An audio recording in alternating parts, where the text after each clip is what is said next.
Kalau bisa Habibnya, kenapa harus tim hadrotnya? Lampu, sound system, kulo.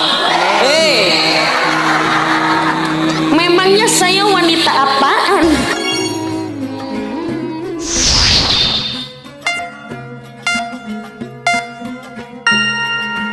Emang kalau sendiri Habib mau nemenin? Anda.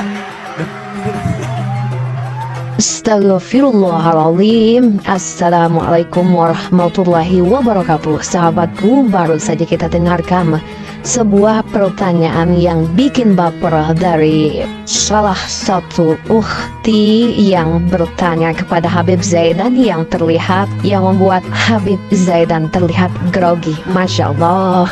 Dan inilah rupa daripada ukhti cantik yang semoga sehat dan selamat dunia akhirat. Amin. Lalu kira-kira apa lagi ya pertanyaannya? Mulut lu, Bib. Ada, saya itu punya hadroh, bapaknya melas-melas. Kalau kamu mau barangkali salah satu tidak apa-apa. Nanti saya aminkan ke orang tuamu. Kalau bisa Habibnya, kenapa harus tim hadrotnya? Masya Allah, cerdas banget Pak. Ukhti cantik ini menjawab, tapi beliau terlihat tersipu malu. Begitu juga dengan Habib Zaidan.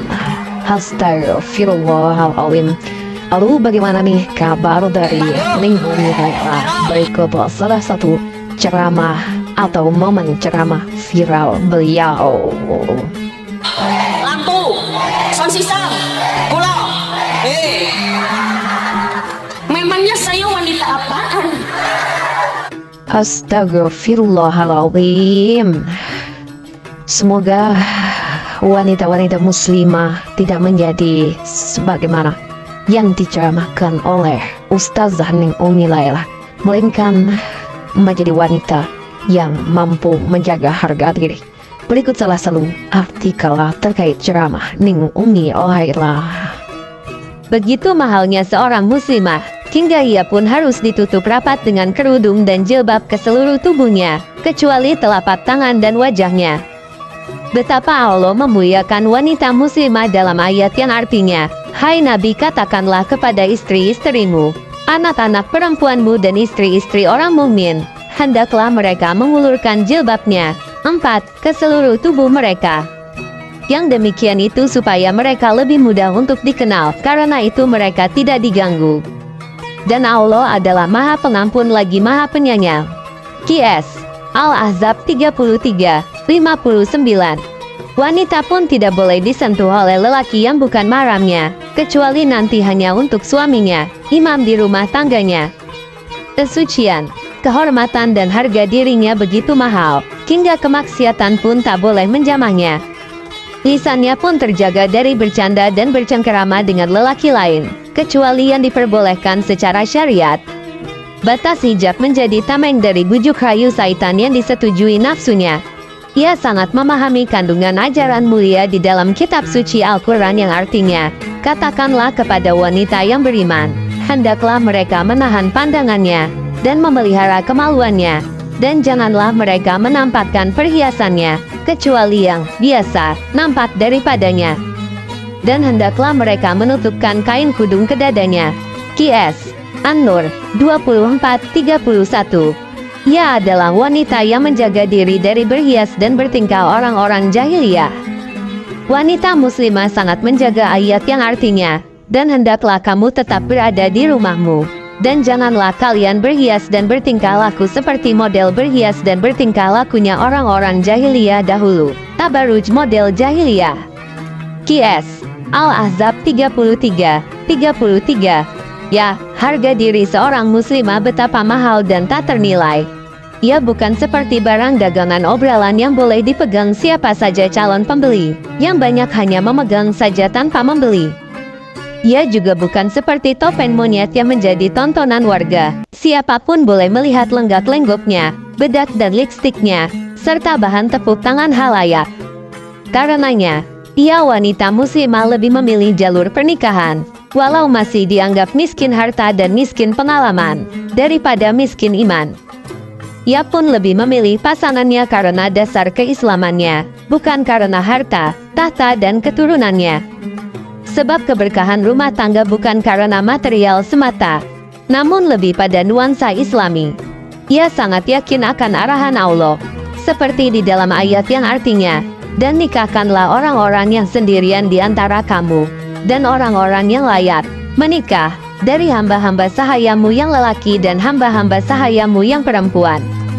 Jika mereka miskin, Allah akan memberi kemampuan kepada mereka dengan kurnia-Nya. Dan Allah maha luas pemberiannya, lagi maha mengetahui. Qs.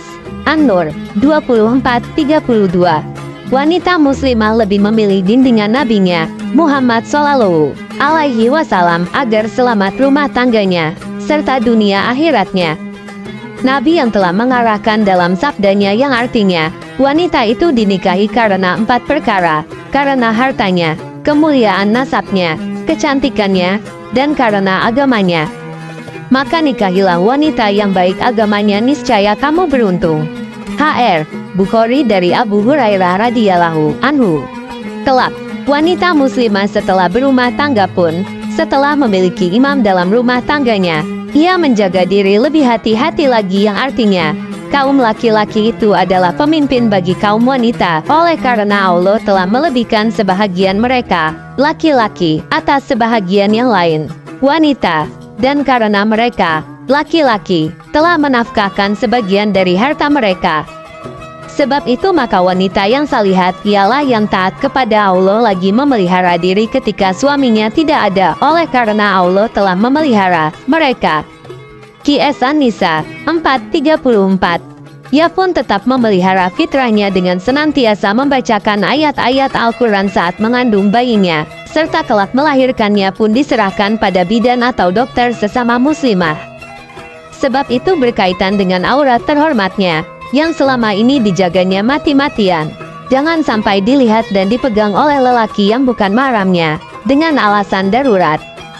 Ia juga lebih memilih persalinan normal daripada dengan operasi sesar yang katanya lebih modern dan lebih aman, dan tentu lebih mahal. Walau harus membuka sebagian besar auratnya, membuka seluruh pakaiannya, di hadapan para lelaki yang juga bukan mahramnya. Padahal dahulu sejak zaman Siti Hawa, Maryam, Haja Al-Kubra, dan wanita-wanita muslimah lainnya, mereka lebih percaya pada kebesaran Allah daripada kecanggihan teknologi. Sebab pada akhirnya dan hakikat, yang membantu persalinan adalah Allah Sang Maha Pencipta, Sang Pencipta, bukan manusia. Hingga setelah melahirkan, wanita salihat pun memberikan ASI terbaiknya untuk anak-anaknya, generasi penerus perjuangan Islam. Ia pun mendidik anak-anak sendiri, dengan sentuhan jiwa, tangan dan fisiknya sendiri, bukan diserahkan kepada babysitter atau pembantu. Pada akhirnya, semoga harga diri muslimah tetap terjaga di dunia modern yang penuh tipu daya ini, yang hendak menurunkan derajat wanita muslimah ke lembah jahiliyah. Insya Allah.